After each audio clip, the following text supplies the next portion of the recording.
وأقيموا الطعام وصلوا الأرحام وصلوا بالليل والناس نيام تدخلوا الجنة بالسلام سبحان الله رسول الله দুনিয়ার মানুষ চারটি কাজ শুরুতে যদি করো আফসুস সালাম বেশি বেশি করে মানুষের মধ্যে সালাম দাও বাবা ছেলেকে সালাম দাও ছেলে বাবাকে সালাম দাও স্বামী স্ত্রীকে সালাম দাও স্ত্রী স্বামীকে সালাম দাও মা বাবাকে সালাম দাও মুরব্বিদেরকে সালাম দাও ছোট বড়দেরকে সালাম দাও ছোট বড়দের বড় ছোটদেরকে সালাম দাও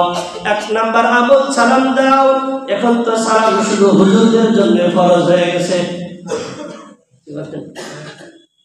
একটু সালামও দেখা দেখছে শুনছেন কখন বাজারের ভিতরে সাধারণ মানুষ পাবলিক সালাম দেয় না এটা নিয়ে কোনো সমালোচনা হয়েছে শুনছেন কিন্তু হুজুর সালাম দিল না কেন এটা সমালোচনা হয় সালাম দেওয়া গেলে হুজুরের দায়িত্ব একাই আসতে বলে না সবার হুজুরের সমালোচনাটা কি জন্য করেন কি অপরাধ করলে হুজুর আপনাকে সালামটা না দিয়ে সালাম দেওয়া সুন্নাত মুস্তাহাবের সওয়াব হবে কিন্তু আপনি যে জীবন করে কবিরা গুনাহ করলেন লাভ কি হলো আপনার হুজুরের ক্ষতি হলো না আপনার ক্ষতি হলো মাদ্রাসার ছাত্র দিকে যাইতেছে রাস্তা দিয়ে সালাম দেন কি বেতন দিয়েছে কোন মানুষের পর কোনো সালাম দাও না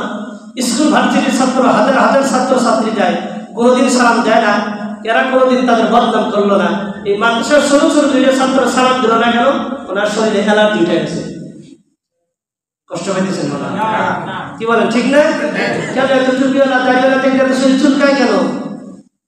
সমস্যাটা কি মরার পরে কোরআন পড়তে কে যায় দাড়িওয়ালা চুলবিওয়ালা যায় না নাকি স্কুল ভার্সিটিগুলো যায় ওনার ছেলে ওনার মেয়ে জন্মের পরে বোধ হয় 70 বছরের জন 70 বার সালাম দেয় নাই এটা নিয়ে ওনার শরীরে চুলকানি না মসজিদের ইমাম মুয়াজ্জিন সালাম দিল না কেন মাদ্রাসার দুইটা ছাত্র সালাম দিল না কেন মিয়া সাহেবের শরীরে চুলকানি উঠছে ঠিক না জানা বলেন এই চুলকানি থাকলে লাভ হবে না আর কি হবে ক্ষতি হবে আল্লাহ রাসূল বলেন এক নম্বর আফসুস সালাম বেশি বেশি করে সালাম দাও আমি সালাম দিলে সওয়াব হবে আপনি সালামের উত্তর দিলে সওয়াব হবে বন্ধু কিন্তু যদি কেউ না যায় রাসূল বলেন এই তুমি সমালোচনা করো তোমার উচিত হলো তুমিও সালাম দাও ছোট বাচ্চারা রাস্তা দিয়ে যায় তুমি যদি তাকে তোমাকে যদি সালাম না দেয় রাসূলের শিক্ষা ছিল রাসূল ছোট বাচ্চাদেরকে দেখলেও সালাম দিত তুমি তো একজন মুরব্বি বাবাজি তুমি এখান থেকে কি শিক্ষা দিলা আমাদেরকে ছোট বাচ্চাদেরকে তুমি ধমক না দিয়ে তোমার উচিত ছিল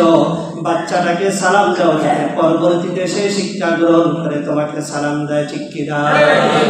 এক নম্বর রাসূল বলেন আফসুস সালাম বেশি বেশি করে সালাম দাও আফসুস সালাম বেশি বেশি করে সালাম দাও দুই নম্বর রাসূল বলেন ওয়াকিমুত তাআম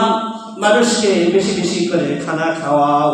তিন নম্বর ওয়াসিলুল আরহাম আত্মীয়তার বন্ধনগুলো ঠিক রাখো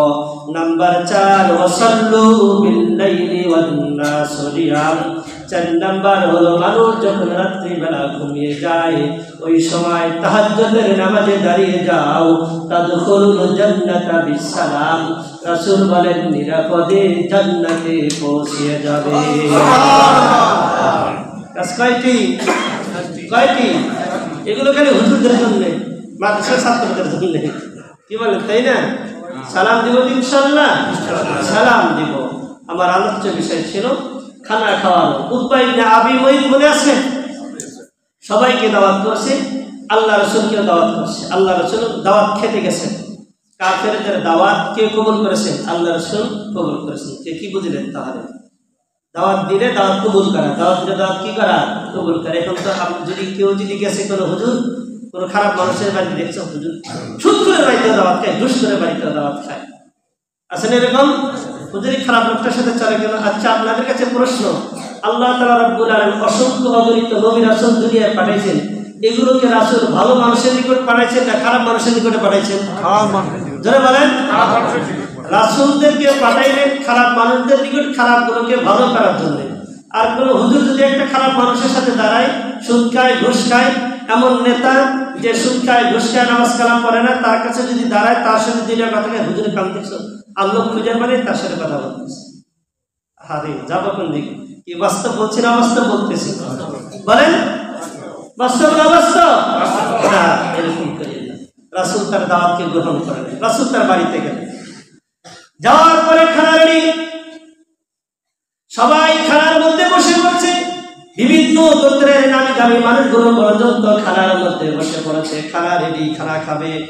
এমন মুহূর্তে রাসূল একটা সুযোগকে কাজে লাগাইতে চাইলেন।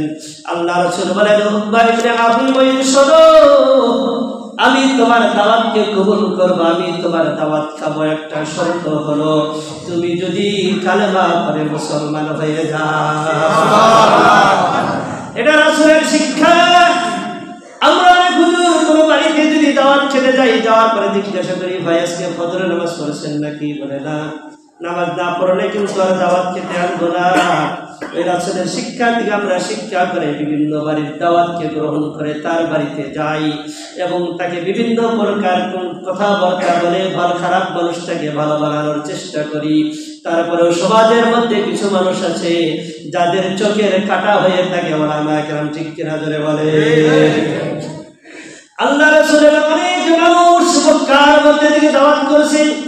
আল্লাহ রাসূল বললেন, উকবা ইবনে আবি মুঈত, আমি তোমার দাওয়াতকে গ্রহণ করব, আমি তোমার দাওয়াত খাবো। শর্ত কি? একটি শর্ত, তোমার কালেমা পড়তে হবে। তুমি পড়ে নাও, লা ইলাহা ইল্লাল্লাহু মুহাম্মাদুর রাসূলুল্লাহ। এবার উকবা ইবনে মুঈত দেখলেন কে? মুহাম্মদ আমার বাড়ির একজন মেহমান, তাকে সর্বোচ্চ সম্মান করতে হবে। মনে রাখবেন, আল্লাহ রাসূল বলেন, কেউ যদি দুই আখিরাত এবং আল্লাহ এবং রাসূলের উপরে ঈমান রাখে